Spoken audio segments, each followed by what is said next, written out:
ത്രിയേക ദൈവത്തിൻ്റെ തിരുനാമത്തിന് മഹത്വം ഉണ്ടാകട്ടെ.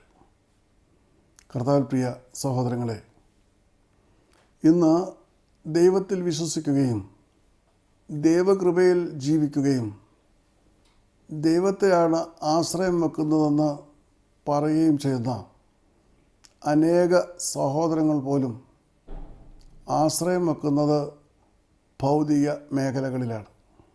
ദൈവകൃപയിൽ ജീവിക്കുന്ന ഒരു വ്യക്തി അവൻ്റെ ആശ്രയവും അഭയവുമായി മുൻപോട്ട് പോകേണ്ടത് ദൈവത്തെ മാത്രം നോക്കിക്കൊണ്ടാണ്. പരിശുദ്ധാത്മാവിൻ്റെ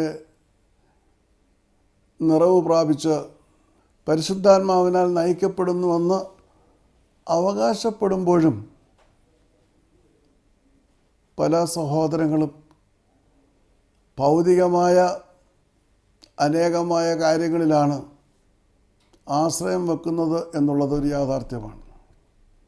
ചിലർ തങ്ങളുടെ സമ്പത്തിൽ ആശ്രയം വെക്കുന്നു, ചിലർ തങ്ങളുടെ മക്കളിൽ ആശ്രയം വെക്കുന്നു, ചിലർ തങ്ങളുടെ ഔദ്യോഗിക ജീവിതങ്ങളിൽ ആശ്രയം വെക്കുന്നു.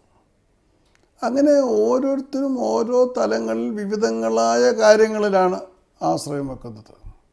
ഒരു ദൈവ പൈതലിൻ്റെ ആശ്രയം എപ്പോഴും അവൻ്റെ ദൈവമായിരിക്കണം. പരിശുദ്ധാത്മാവിൽ നയിക്കപ്പെടുന്നവരുടെ ആശ്രയം അത്യുന്നതനായ ദൈവമായിരിക്കണം. അങ്ങനെ സമ്പൂർണമായിട്ട് ദൈവസന്നിധിയിൽ സമർപ്പിച്ചുകൊണ്ട് മുൻപോട്ട് പോകുമ്പോഴാണ് നമുക്ക് അനേകമായ പരീക്ഷണങ്ങൾ നമുക്ക് നേരിടുവാൻ ഇടയാകുന്നത്. എന്നാൽ തിരുവചനം ഇപ്രകാരം യഹോവയെ തൻ്റെ ആശ്രയമാക്കിക്കൊണ്ട് മുൻപോട്ട് പോകുന്ന വ്യക്തികളെ വിളിക്കുന്നത് ഭാഗ്യവാന്മാരെന്നാണ്. See, today we find people who are guided by the Holy Spirit, or who claim to be guided by the Holy Spirit, who are anointed by the Holy Spirit, who trust in the Almighty God, always having their dependence on worldly things. Though they claim to trust in God, though they claim that the Lord is their guidance, we find them depending on worldly things. Some depend on their wealth, some depend on the worldly qualifications, official jobs, on their children. Well, there are so many factors. We find even children of God having their dependence on such worldly avenues.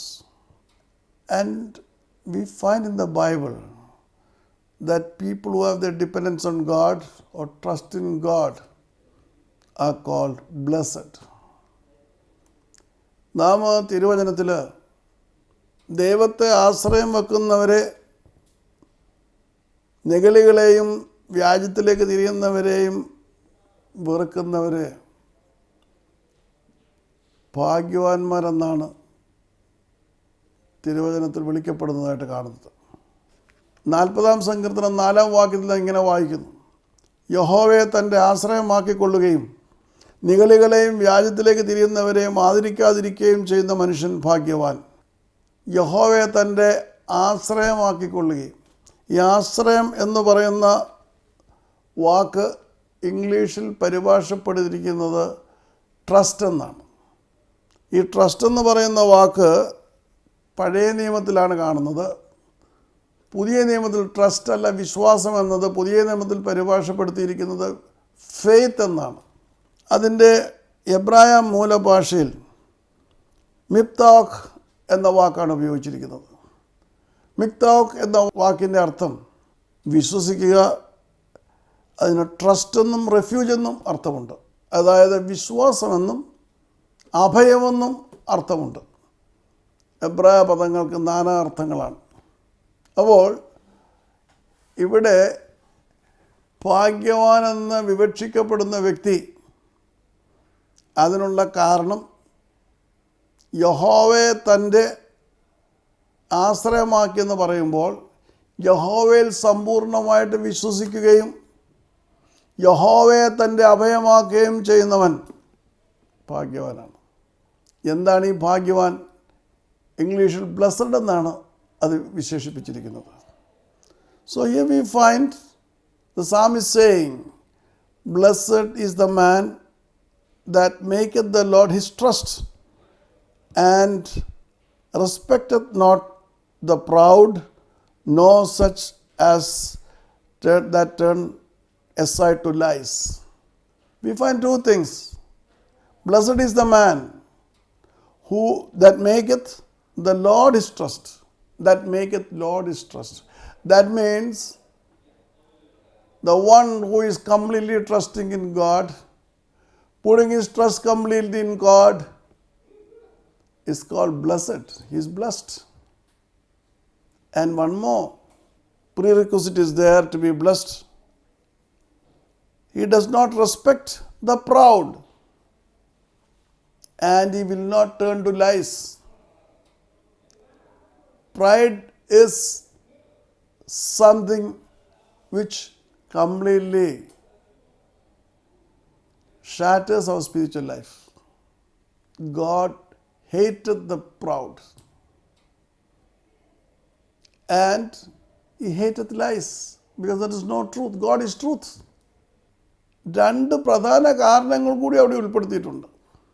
ഒന്ന്, നിഗളികളെയും വ്യാജത്തിലേക്ക് തിരിയുന്നവരെയും ആദരിക്കാതിരിക്കണം. അഹങ്കാരിയെ ഞാൻ നിനക്ക് വിരോധമായിരിക്കുന്നു. ദൈവം ഏറ്റവും വെറുക്കുന്ന പാവമാണ് അഹങ്കാരം. അപ്പോൾ ഇങ്ങനെയുള്ള അഹന്തയുള്ളവരെ ആദരിക്കാതിരിക്കണം എന്ന് പറഞ്ഞാൽ അവരുമായിട്ട് യാതൊരു വിധത്തിലുള്ള ബന്ധവും ഉണ്ടാകരുത്. നമ്മുടെ ജീവിതത്തിലേക്കും അത് അഹന്തയെ പകർന്ന് നമ്മയും ദൈവകൃപയിൽ നഷ്ടമാക്കും.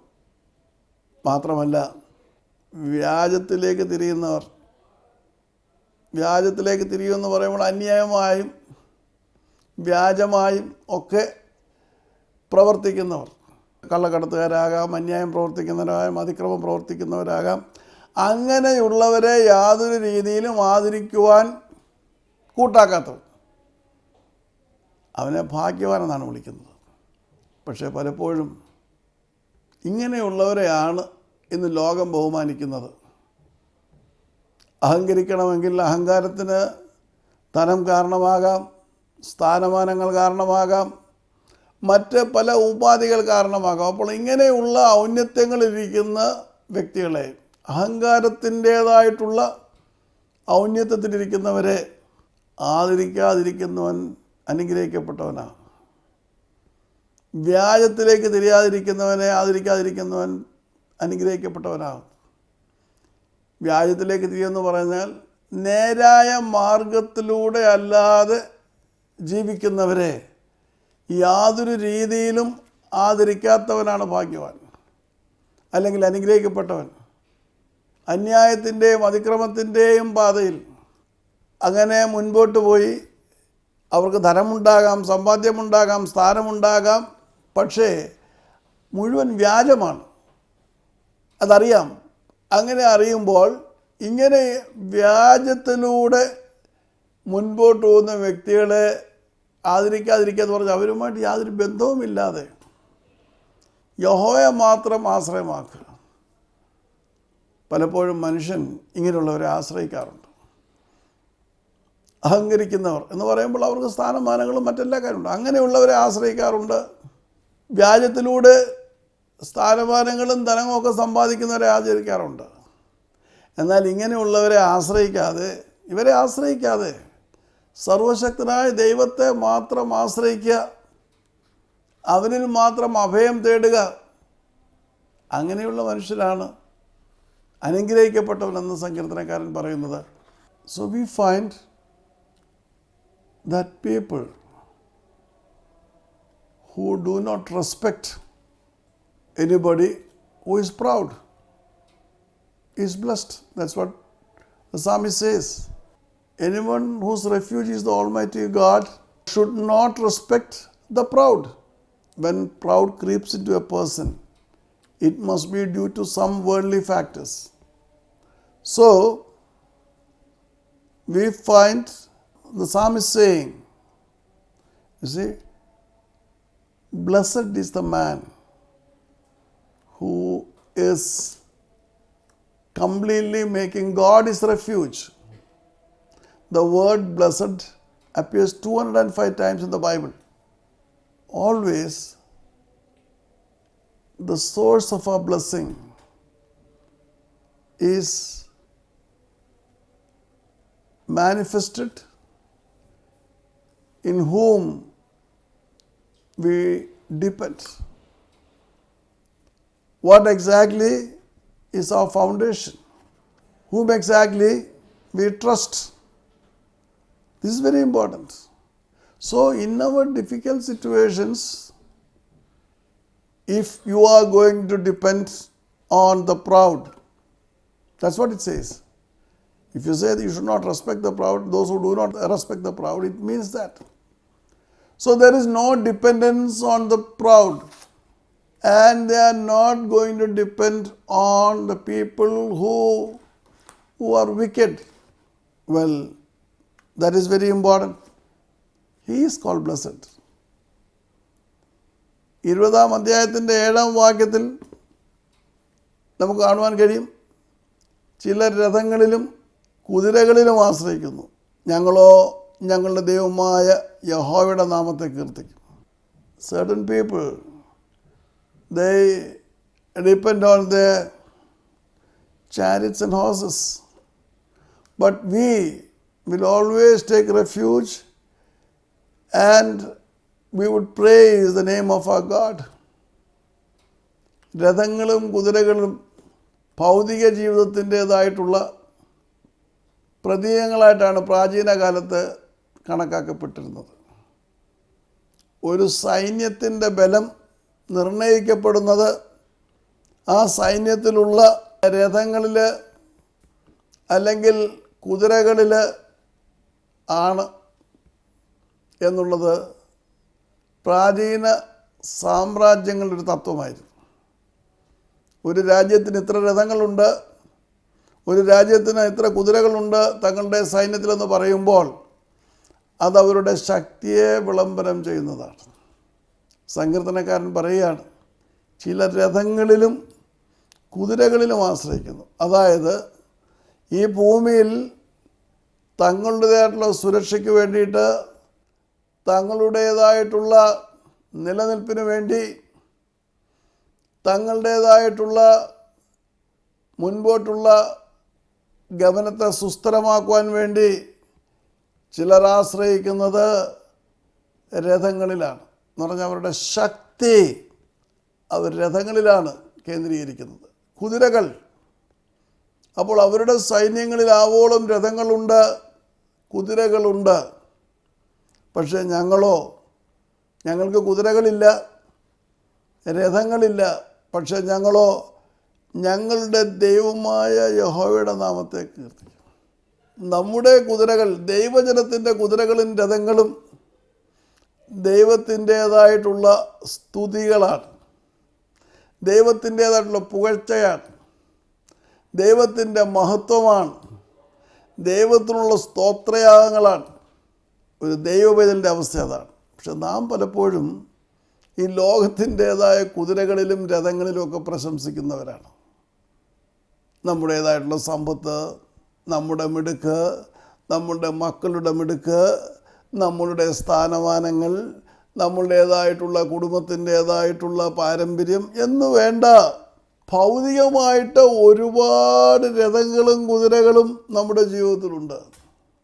നമുക്കെപ്പോഴും ആശ്രയം അങ്ങനെയുള്ള കാര്യങ്ങളിലാണ്.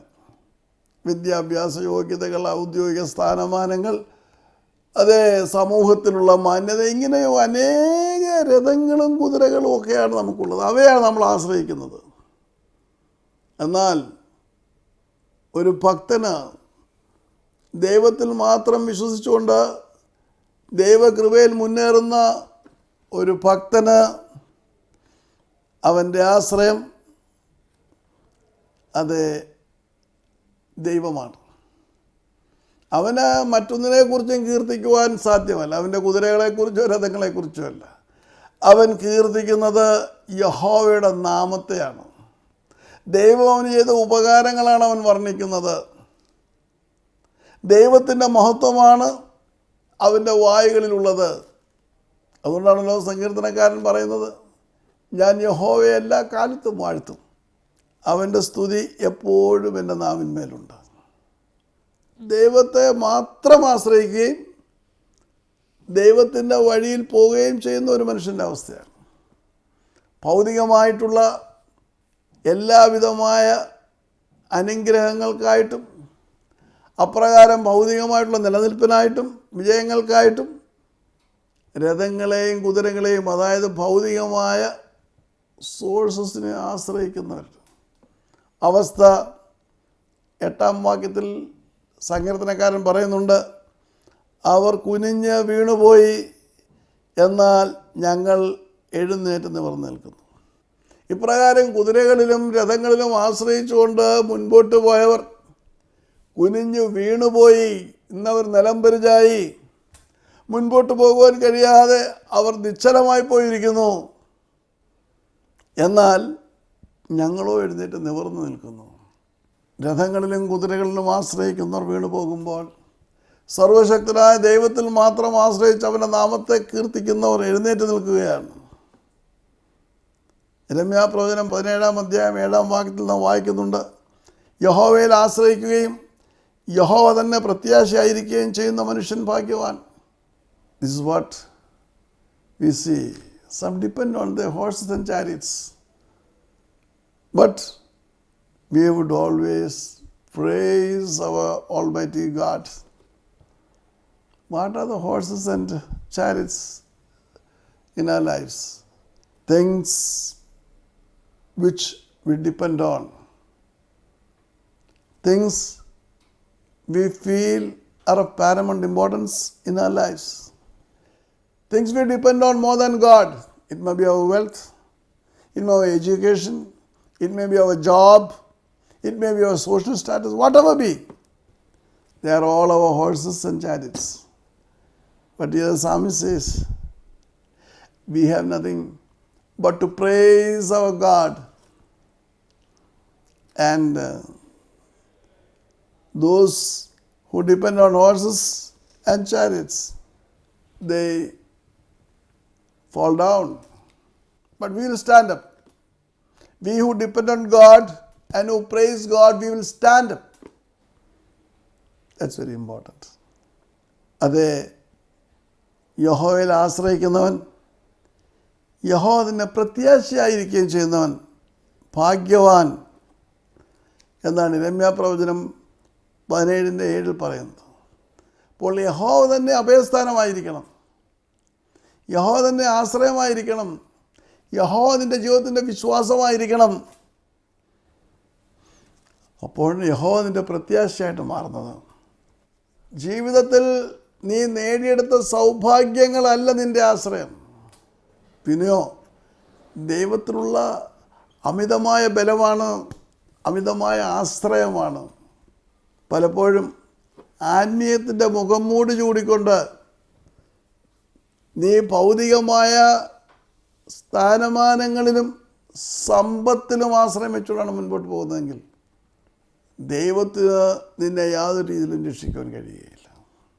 നിന്നെ ഭാഗ്യവാന്മാരുടെ പട്ടികയിൽപ്പെടുത്തുവാൻ കഴിയുകയില്ല, അനുഗ്രഹിക്കപ്പെട്ടവരുടെ പട്ടികയിൽപ്പെടുത്തുവാൻ കഴിയുകയില്ല. പക്ഷേ ലോകം നിന്നെ അപ്രകാരമുള്ള പട്ടികയിൽ ഉൾപ്പെടുത്തിയേക്കും. ഞാൻ അരിസ്റ്റോട്ടിൽ യൊനാസിസ് എന്ന് പറയുന്ന ശതകോടീശ്വരൻ്റെ കാര്യമോർത്ത് പോവുകയാണ്. ഗ്രീക്ക് ഓർത്തഡോക്സ് സഭയിലെ ഏറ്റവും ധനാഢ്യനായ മനുഷ്യനാണ്, ഏറ്റവും അധികം സ്വാധീനമുള്ള മനുഷ്യനാണ്, ലോകത്തിലെ ഏറ്റവും അറിയപ്പെടുന്ന ധനാഢ്യന്മാരിലൊരുവനാണ്. അതെ, വിശ്വപ്രശസ്തയായ ജാക്ലിൻ കെന്നഡിയെ 2ാമത് വിവാഹം കഴിച്ചവനാണ്. അപ്പോൾ ജീവിതത്തിൽ അവന് ആവശ്യമായതെല്ലാം അവൻ നേടിയെടുക്കും.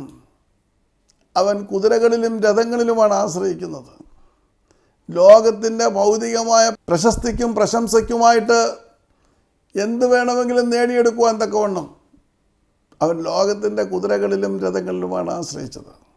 ഞാൻ പറഞ്ഞല്ലോ, പ്രസിഡന്റ് ജോൺ കെന്നഡിയുടെ ഭാര്യയായിരുന്ന ജാക്ലിൻ കെന്നഡിയെ അവൻ രണ്ടാമത് വിവാഹം കഴിച്ചു. രണ്ടാമതല്ല, മൂന്നാമതാണ് വിവാഹം കഴിക്കുന്നത്. അങ്ങനെ ഔന്നത്യത്തിൻ്റെ മട്ടുപ്പാവിൽ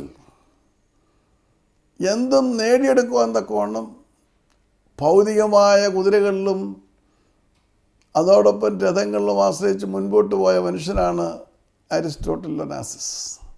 സ്വന്തമായി ഒരു ദ്വീപുണ്ട്. ഗ്രീസിലെ ഏറ്റവും വലിയ ധനാഢ്യനാണ്. ഒരു 2 മക്കളായിരുന്നു, ക്രിസ്റ്റീന ഒനാസിസ്, അലക്സാണ്ടർ ഒനാസിസ്. വളരെ വാത്സല്യത്തോടെ വളർത്തി. ക്രിസ്റ്റീന ഒനാസിസ് അർജൻറ്റീനയിൽ വെച്ച് പെട്ടെന്ന് മരണമടയുകയാണ്. ഡ്രഗ് ഓവർഡോസ് എന്നാണ് പറയുന്നത്. മയക്കുമരുന്നിന് അടിമയായിരുന്നു. കല്യാണം ആദ്യത്തേത് തകർന്നു പോയി. പിന്നീട് വിവാഹിതയായി. ചരിത്രങ്ങൾ പറയുമ്പോൾ സമാധാനമില്ലാതെ അവസാനം ഈ ലോകത്തോട് അവൾ വിട പറയുകയാണ്, ആത്മഹത്യ ചെയ്യുകയാണ്. പിന്നീടുള്ളത് ചെറുപ്പക്കാരനെ അലക്സാണ്ടർ ഒനാസിസാണ്. തൻ്റെ ഈ ലോകത്തിലെ സ്വത്തെന്ന് പറയുമ്പോൾ കോടാനുകോടി കോടി കോടി കോടി സമ്പത്താണ്. കുതിരകൾ, രഥങ്ങളെല്ലാം ഉണ്ട്. തൻ്റെ ഏകപുത്രനായ അലക്സാണ്ടർ ഒനാസിസ് ഒരു വിമാനം പറത്തുമ്പോൾ വിമാനം തകർന്നു വീണ് അവൻ ഈ ലോകത്തോട് യാത്ര പറഞ്ഞു.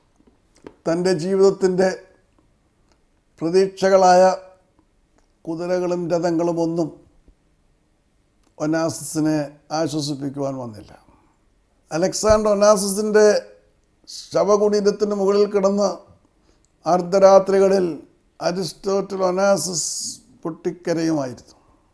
അവൻ വിശ്വപ്രശസ്ത സുന്ദരിയായ ജാക്ലിൻ കെന്നഡിയുമായിട്ടുള്ള വിവാഹം ഉപേക്ഷിക്കേണ്ടതായിട്ട് വന്നു. അവസാനം മാനസികമായി തകർന്നവനായിട്ട് അവൻ ഈ ലോകത്തോട് യാത്ര പറഞ്ഞു. ഭൗതികമായ ഭക്തിയുണ്ട്, സഭയുടെ സമുന്നത വാക്താവാണ്.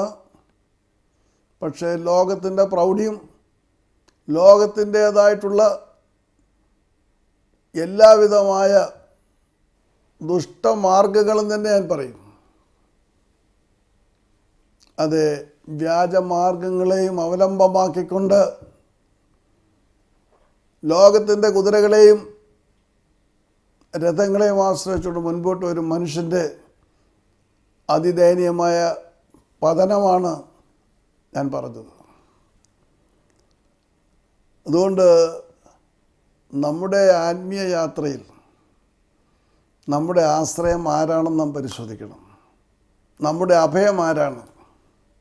ഏത് പ്രയാസത്തിൻ്റെയും പ്രതിസന്ധിയുടെയും നടുവിലും നമ്മെ രക്ഷിച്ച് നമ്മെ നടത്തുവാൻ കഴിയുന്ന ദൈവത്തിൻ്റെ സന്നിധിയിൽ സ്വയം സമർപ്പിച്ചുകൊണ്ട് നമുക്ക് മുന്നേറുവാൻ കഴിയുമോ? രഥങ്ങളും കുതിരകളും അത് നമ്മെ വിട്ടുപോകും. എന്നാൽ ഒരിക്കലും വിട്ടുമാറാത്ത, ഉപേക്ഷിക്കാത്ത ദൈവമാണ് നമ്മുടെ ദൈവം.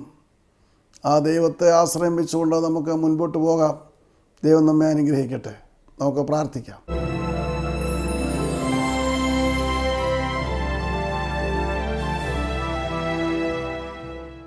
സ്നേഹിയായ ഞങ്ങളുടെ സ്വർഗസ്ഥ പിതാവും ദൈവമേ, അങ്ങയിൽ മാത്രം ആശ്രയം വെച്ചുകൊണ്ട് മുൻപോട്ട് പോകാൻ തക്കോണം എളിയവരായി ഞങ്ങളെ സഹായിക്കണമേ. കുതിരകളിലും രഥങ്ങളിലും ആശ്രയിക്കുവാനിടയാകാതെ ഞങ്ങളെ വീണ്ടെടുത്ത കർത്താവിൻ്റെ സന്നിധിയിൽ സ്വയം സമർപ്പിച്ചുകൊണ്ട് യേശു അവിടുത്തെ മുഖത്തെ നോക്കിക്കൊണ്ട് മുൻപോട്ട് പോകാൻ തക്കോണം ഈ വചനം കേൾക്കുന്ന ഓരോരുത്തരെയും സഹായിക്കണമെന്ന് യേശുവിനെ അപേക്ഷിക്കുന്ന കൃപയുടെ കേൾക്കുമാറാകണമേ. ആമേൻ. ദൈവം നമ്മെ അനുഗ്രഹിക്കട്ടെ.